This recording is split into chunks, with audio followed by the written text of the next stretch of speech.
I found out my daughter has been sleeping with her sister's husband, so I uninvited her to Christmas. She says it's none of my business, and that I'll get over it. Posted by u/electronic_gas_5769. Bear with me, I am on mobile. I am a mother of 4 children, 2 older sons and 2 younger daughters. All of them are adults and have moved out a long time ago.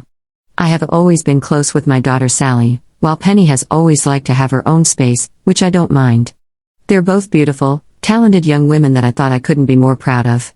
We're having early Christmas this year. In the first week of December, I was inviting everyone around for Christmas dinner, gift giving, and a lot. When I phoned Penny yesterday to clarify a few things, she mentioned that she and her husband would not be coming. When I asked why, she said that they had separated for now, as he had cheated. I said that it was surely better to spend time with family if this was the case and maybe she should come home for some time. She hesitated for a while, but eventually told me he had been having an affair with Sally and that they had been seeing each other for the past 2 years. I felt sick. For the past 6 months in our talks, Sally had alluded to seeing someone and was typically girl in love. I uninvited Sally to the Christmas gathering and blocked her. I don't know if I'm able to deal with her before Christmas, but this is family time, and family can't hurt each other like that. I'm at a loss, in all honesty.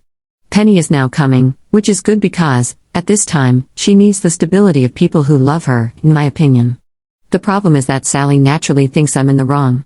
It's none of my business, and as her mother, I can't block her and remove her from the family. My sister thinks I shouldn't get involved in their personal lives, which I think is BS. My daughter needs us right now. But then she tells me, I have 2 daughters to think about, which I think isn't true. Sally has forfeited that right at the moment. Thankfully, my husband is liaising with Sally at the moment, but he is also in solidarity with me. So, are we in the wrong for uninviting a daughter for Christmas? /relevant comments. Commenter. No, sleeping with her sister's husband is a perfectly valid reason to uninvite your daughter. This is a situation where one person has so massively wronged the other that staying neutral or not taking sides is, in itself, taking a side. I've seen similar cases go the other way, where the betrayed sister is expected to suck it up and put her hurt and feelings aside for the sake of the family, so good for you for not going down that road. Commenter 2. Overall, I think you're doing the right thing in a damn difficult situation by trying to get through the holidays and give Penny a bit of family support. You're right, she needs a bit of extra support. Good on you, Mama Bear. Sally will hopefully come to understand the full extent of what she's done later. I see this as one of those I'm not mad at you, I'm just extremely disappointed type moments. And those are almost worse for the mama's girl that Sally seems to be. Ops response. I am completely mad though. I'm overwhelmed with emotion and don't even know how to express it. I feel guilty for even crying when it's not truly my pain, but I guess that's part of caring. That's why I blocked her for now, and while I spend time away, I'm going to write her a letter. Sometimes being able to instantly reply in an argument just means it'll take longer to solve. But yes, disappointment is a big part of what I'm feeling. I just feel disgusted that she would talk to me about this mystery man like it was our secret. Thank you all for letting me talk here. Having different voices to assure and guide me helps a lot. Op adds an edit to her post. Penny's mother-in-law found out. While she and I have only spoken a few times, she did dote on Penny, and I know Penny got along well with her. I haven't spoken to her personally, but I know she phoned my daughter and was really supportive and crying. My sister said that if Sally isn't invited, then she isn't going either. Which is fine by me, she wasn't invited in the first place due to the pandemic.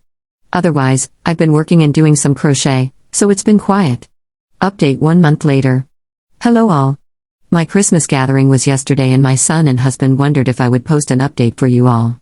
It's been rather uneventful, but I've been equally surrounded by warmth and love while also feeling heartbroken and lonely. So, first of all, my daughter Penny has been staying with us. She works from home. My husband and eldest went to get some more of her stuff from her old house. Penny's mother-in-law, Jane, was there and was very helpful and sweet. She also bought some mint hot chocolate for our Penny and Christmas candles. I know they're her favorite. From what Penny has told me, Jane is having similar feelings to me, a lot of guilt over our children's decision to hurt people we love. I think at this point we have to accept that we did our best raising them, but they're adults now, so we can't beat ourselves up. Penny and Jane are going to stay in touch. I think Jane truly does think of Penny as a daughter and friend. On to some more negative things. I wrote my letter to Sally during this time. I expressed that I was extremely disappointed and also disgusted. While I will continue to have a relationship with her, She won't be welcome at any family gatherings with Penny present unless Penny has reached a point in her life where she feels comfortable. I told her what some of you had said, that not taking a side would be a side, and that she had, for all intents and purposes, already uninvited herself when she was so cruel to her sister. Sally had apparently come up on Friday and knocked on the door. I was out shopping at the time. My husband spoke to her. Apparently, Sally and Michael, my son-in-law, are going to continue their relationship. I will not support it in any way, shape, or form. She may be my daughter, but that man is not welcome. I'm supporting Penny through the divorce, and if Sally ever expects money for the wedding or a house, then she's a very naive girl. My husband sent her away, after which Sally said we'd have to get over it someday. Otherwise, the Christmas gathering was lovely.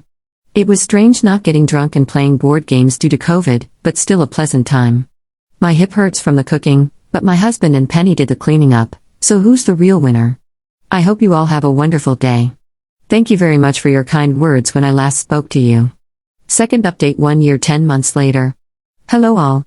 I hope this message finds you well. A lot has changed since I last spoke with you all, so I would like to update you because I am finding things a bit difficult right now. First of all, Penny is doing well. She met someone new about a year ago. They're incredibly supportive and sweet, and they made such an effort in getting to know me and my husband. Penny was still living with me when she started seeing them, so I got to watch their relationship develop, and although Penny is a grown woman, I couldn't help but be reminded of when she was a child and having crushes. It was very endearing, and I'm glad I got to witness firsthand the smile her new partner gives her. Penny also got a new job and has moved to Ireland with her partner. Sally and Michael have continued their relationship. I don't have a lot of love to give Michael. I am civil enough, but frankly, it is difficult for me to become invested in their relationship at all. Michael recently asked my permission to marry Sally, which was disrespectful, to say the least. Penny still lived with me last Christmas, so again, they were not invited. I am not hosting this Christmas and am instead going to visit my eldest son. He and his wife had a little boy at the beginning of this year. They've asked me to stay with them for a little while so I can help with the cooking and cleaning, as they have been struggling a little bit. Finally, my husband passed away 9 months ago. He fell while on a walk and hit his head, and was there for some hours before someone found him. It's been a difficult transition, to put it mildly. Being a little bit on the older side, I've lost a fair few people in my life, and while I do grieve, I always had the strength to continue. Losing my husband made me realize how much I relied on him. Not just to take the bins out or pick me up from choir practice, but all the times I was angry, sad, and overwhelmed, and he was there for me. When other people passed away, at least you get moments of respite in the grief, where you just sort of forget they've passed. With my husband, there are only reminders. Every time I wake up alone, when I now have to take the bins out, when I have to cook a meal just for one person. There's not really a moment of peace in this grief, and I have found it very difficult to deal with. It's his birthday at the end of November, and there was another moment of grief as I had to get rid of my notes for birthday gift ideas in my notebook. Everything has just been so painful to deal with, and I just cannot stop crying even after all this time. I just can't even stand to think of the good moments I shared with him because it just hurts too much. I know there's not a correct way to grieve or a time limit, but I just feel like I've got to get up and start looking after myself for everyone around me. I really want to thank any of you that read this. It's been incredibly helpful just to be able to share my feelings a little bit. I hope you all have been doing well. Third update 2 years 4 months later. I wasn't quite sure how to respond to all the messages I received after my last post. It seemed like a mighty task to reply to you all individually, so although I appreciate the well wishes, you'll have to settle for sharing the thank you message. So, thank you all for the advice and care you've shown since that one Christmas so many years ago. When my husband passed, I could not see another way to live my life. We had shared and created so much together, and I suppose I never imagined a life without him because I never wanted it. That being said, my husband, quite selfishly, died, and so after a year of stagnation, it was time to live a life without him. I have moved closer to my eldest son and his wife to help raise my grandchildren. It was difficult at first because, although the children keep me busy and give me joy and purpose, I did sometimes wish to talk to someone my own age about my own interests, and not just Bluey. Serendipitously, I ran into an old friend of mine at the leisure center about half a year ago, and she is also widowed. It feels like a light in my life has been switched back on. We reconnected almost instantly, and it's a blessing to have someone I can rely on again. We are living together, and she is pretty much considered co-grandmother. While I do still wake up alone, I now know that the kettle is already boiling downstairs. Penny is doing well. She has now moved to the Netherlands for work, and she and her partner are still together. They've just recently gone back home after visiting for the week. Sally is also doing well. I know for some that will be disappointing to hear, including myself sometimes. On one hand, as a mother, I'm glad she's happy. On the other hand, equally as a mother, I can't forgive her for hurting Penny. I also have some deeper resentments, as my husband passed while he was also hurting because of the decisions she had made. Sometimes it feels unfair to hold that against her. We still talk and I still love her, but sometimes I feel like I'm going through the motions rather than caring for my daughter as I used to. It's also a really hard thing to talk about with other people. There's a lot of guilt and shame involved when sharing that. Sometimes I feel quite ambivalent towards my daughter. All in all, the last couple of years have been a bit eventful. I would give everything to turn back time, but I can't, and so I spend my time appreciating everything I still have. Once again, thank you all for your advice, care, and well wishes. The help I received was invaluable for navigating a difficult time in my life.